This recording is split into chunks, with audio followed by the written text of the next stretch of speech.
좋아요, 구독.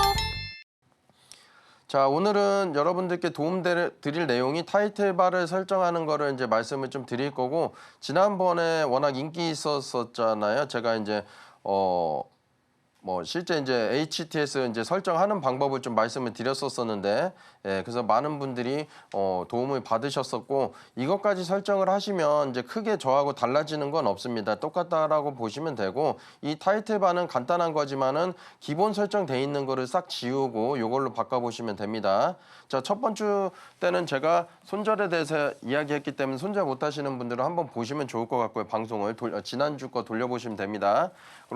그리고 키워드 설정하는 것도 해드렸기 때문에 오늘 처음 저를 접하시는 분들은 이 방송 보시고 전에 거 찾아서 키워드 설정하시는 거 이제 만드시면 돼요. 그리고 고수가 되는 지름길을 빠른 방법이 있습니다. 사실 그래서 그걸 좀 말씀드렸었고, 넷째 주 때는 심리하고 방어 말씀을 드렸어요. 그리고 지지난주에 추세 원리에 대해서 말씀드렸습니다. 그래서 추세가 어떻게 되는지, 왜 박스터 기법들이 그렇게 수익률이 높을 수밖에 없고 적중률이 높은지를 말씀드렸었고, 그리고 돌파 매매 원리 말씀드렸잖아요. 단타 매매를 할 때는 오랜 기간 동안 기다려서 확실한 자리에서 단타 매매를 하면 확률이 상당히 높아집니다. 그래서 아까 단순하게 그런 모양이 나타났다라고 해서 올라갔다는 걸 말씀드리는 게 아니고, 그런 확률이 높은 종목을 매매를 하셔야 된다라는 거고, 오늘 이제 말씀드릴 게 타이틀바 설정입니다. 그래서 타이틀바 설정까지 하시면 HTS 지난번에 설정했던 거하고 오늘 타이틀바까지 하시면은 저하고 똑같이 이제 HTS가 설정이 돼 있다, 그렇게 보시면 좀 될 것 같고요. 자, 타이틀바는 뭐냐면은 요 위에 기본 설정이 되어 있는 게 있습니다. 그거를 그냥 기본 설정이 아니라 여러분들 단타 매매를 하실 때도 이것저것 보셔야 되는데 빠르게 봐야 될 기본적인 게 있습니다. 그걸 그냥 안 보시고 매매하시는 분들이 있는데, 오늘은 그 기본에 대해서 말씀을 좀 드릴 거예요. 이거는 여러분들이 죽을 때까지 알 수 없는 걸 제가 말씀드리는 건데, 이거를 실제로 타이틀바에다가 설정해 놓으시면 단타 매매할 때는 꼭 필요한 부분이니까 굉장히 도움이 많이 받으실 거고요. 자, 타이틀바 설정하는 방법은 정말 간단합니다. 여러분들이 오른쪽 버튼을 누르시고 오른쪽 버튼을 눌러서 여기 HTS에 어떤 화면이 나오면은 여기 두 번째쯤에 타이틀바 설정 이라는 게 뜰 거예요. 실제로 방송 보시면서 천천히 해보시고, 어렵진 않습니다. 그러면 타이틀바 설정이라는 걸 클릭을 하면 이 화면이 나옵니다. 이 화면이 나오고, 그럼 기존 거를 싹 다 지우세요. 여기 보시면 전체 삭제가 있죠. 그래서 전체 삭제를 누르고 이것만 설정을 해두시면 됩니다. 시가총액하고 유통 주식수, 유통 비율, 부채 비율, 유보율, 이렇게 5가지만 설정하시면 단타 매매하는 방법은 이제 끝난다라고 보시면 돼요. 근데 우리가 단타를 할 때 아무리 잡주라고 하더라도 안정성 있는 종목을 하는 건 저는 맞다라고 보거든요. 그래서 이렇게 설정을 하시면 끝나는 거고, 시가총액이 왜 중요하고 유통 주식수가 왜 중요한지를 말씀드리려고 그래요. 기본적 분석하시는 분들은 이 매매 그냥 단순하게 거래량이 올라오니까 매매하는구나, 이런 게 아닙니다. 확률 높으려면은 여러 가지를 다 봐야 되는데, 그중에서 기본이 되는 기본기를 지금 말씀드리는 거예요. 자, 앵커님한테 제가 질문 드린 건데, 엘리베이터 늦게 도착해서 앞에서 못 타보신 경험 있으신가요? 많죠. 아, 많으신가요? 네. 아, 그럼 미인은 한번 태워줄 만한데.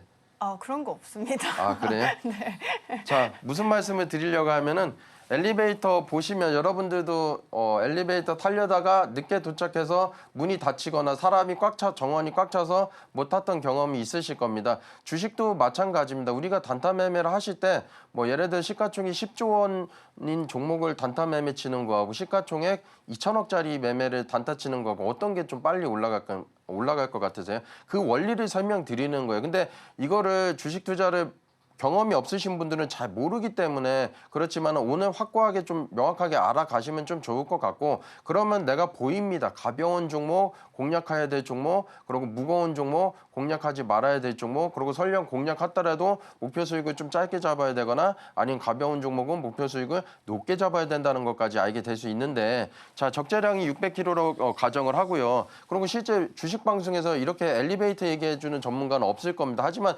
여러분들도 원리를 모르는 분들은 원리부터 아셔야 돼요. 그래서 말씀드리는 거고, 체중 80kg인 이제 성인 남자가 탔다라고 하면 몇 명 탈까요? 7.5명 정도 타죠. 예를 들어서 그죠? 근데 만약에 극단적으로 얘기 들은 거예요. 남자하고 여자하고만 좀 나눠서. 근데 50kg인 여성분이 만약에 엘리베이터 탄다라고 몇 명이 탈까요? 12명이 탑니다. 남자는 5명. 여자는 12명 타죠. 물론 남자도 몸무게 낮은 사람도 있는데 평균적인 걸 말씀드리는 거고요. 그래서 적재량보다 높게 타면 엘리베이터가 삐 하고 올라가지 않잖아요. 그래서 중요한 게 적재량이 굉장히 중요하다라는 걸 좀 말씀드리는 거예요. 이 적재량이 어떻게 보면은 시가총액이 아니라 유통 비율로 이제 보시면 됩니다. 실제 대주주가 단타치고 갑자기 매도하지는 않을 테니까 그럼 유통 비율이 낮은 종목들 가지고 공략을 하면 그게 실제로 시가총액이 된다는 걸 말씀드리는 거고요.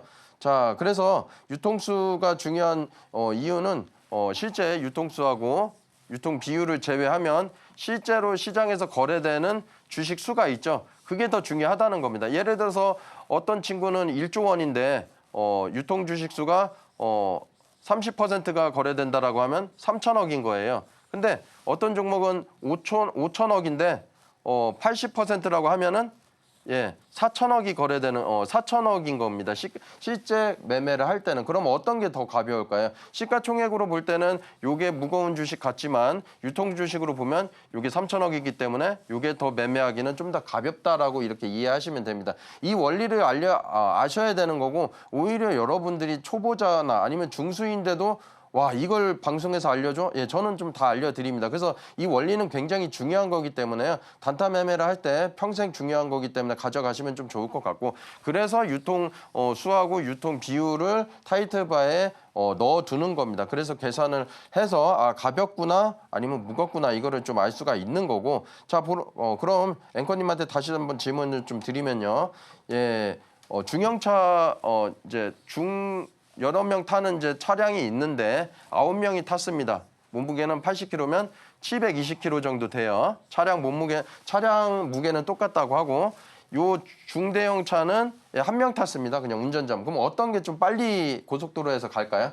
중대형 차일 것 같아요. 그렇죠. 아래 차량이 네. 빨리 가겠죠. 네. 여러분들도 단순하게 계산을 하셔도 아실 겁니다. 차량 무게가 똑같다는 가정하에 이걸 왜 말씀을 드리냐면은 단타 매매를 할 때 여러분들이 유통 비율이나 이런 것까지 생각하고 하시는 분들은 없어요. 그냥 급등하면 급등하는 대로 하는데 고수들도 사실 이 원리를 알고 있습니다. 여러분들한테 알려드리지만 않을 뿐이지. 근데 오늘 방송 처음 보시지만 이렇게 저는 진정성 있게 좀 다 말씀드리는 거고 이 원리를 아셔야 조금이라도 확률 높은 매매를 할 수가 있는 거고 어떤 종목이 좀 더 많이 올라갈 수 있다라는 걸 좀 알 수가 있는 거예요. 그래서 이거를 타이틀바에 설정을 하면 단타 매매 칠 때 타이틀바에 설정한 대로가 나와 있기 때문에 유통 비율이 얼마고가 나와 있죠. 그럼 시가총액하고 대충 이건 얼마 정도 유통이 되는 종목이구나라는 걸 실제 몸무게를 알 수가 있다라는 겁니다.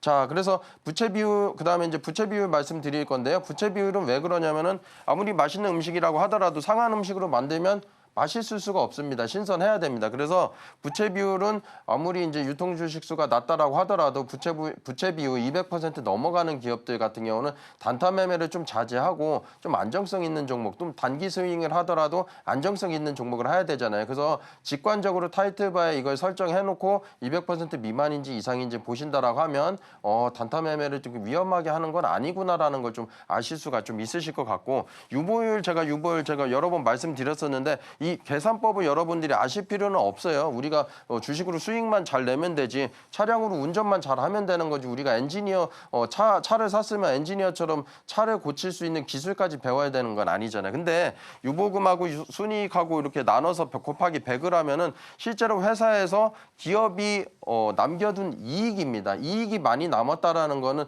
회사에 돈이 많다라는 거예요. 이 돈이 많다라는 거는 은행에 대출 받을 일도 없는 거고 만약에 대출이 있다라면 이 남은 돈으로 대출을 상환하겠죠. 그러니까 유상증자보다는 무상증자할 가능성이 상당히 높은 겁니다. 근데 예외적으로 기업이 많이 벌어들인 전체 이익인데 유보금이 많이 남아 있고 단점으로 이제 배당금이 좀 적게 준다라고 가정하면 좀 이제 기존 주주들이 좋아하진 않겠죠. 예를 든 거지. 근데 보통은 투자하는데 좀 많이 쓰기 때문에 장기적으로 볼 때 유보율이 높은 종목들은 우상향하는 경우가 좀 많이 있습니다. 그래서 이렇게 좀 깔아두시면 좋다는 거 말씀드리겠습니다.